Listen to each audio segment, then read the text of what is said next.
আজ আমি বানাবো দোকানের মতো পাকা আমের রসমালাই। একদম মুখে দিলেই মিলিয়ে যাবে আর যে কেউ বানাতে পারবে। নরম তুলতুলে রসালো। প্রথমেই আমি ভিনিগার দিয়ে দুধটাকে কাটিয়ে নেব, কাটিয়ে নিয়ে ছেঁকে নেব ছানাটাকে ছেঁকে নিয়ে ভালো ভালো জল দিয়ে আবার ধুয়ে নেব। ধুয়ে নিয়ে পর নিলে কী হবে, টক ভাবটা চলে যাবে। তারপরে হাত দিয়ে ঠেসে ঠেসে মাখতে হবে ভালো করে। মেখে না নিলে কিন্তু রসগোল্লা ফেটে যাবে। আমার সব মিষ্টিগুলো তৈরি করা হয়ে গেছে। এবার একটা কড়াই বসিয়ে দিয়ে 1 বাটি চিনি আর 5 বাটি জল দিয়েছি।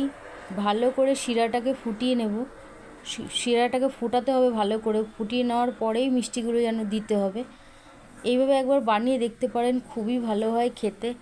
একদম দোকানের মতোই খেতে হবে।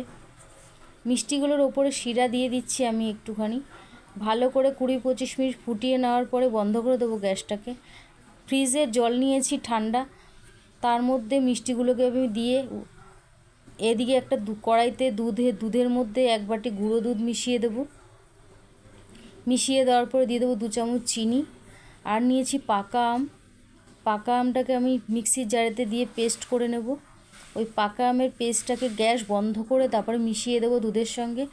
দিয়ে মিষ্টিগুলোকে দিয়ে নাড়িয়ে চাড়িয়ে নামিয়ে দেবো। এইভাবে একবার বানিয়ে দেখতে পারেন।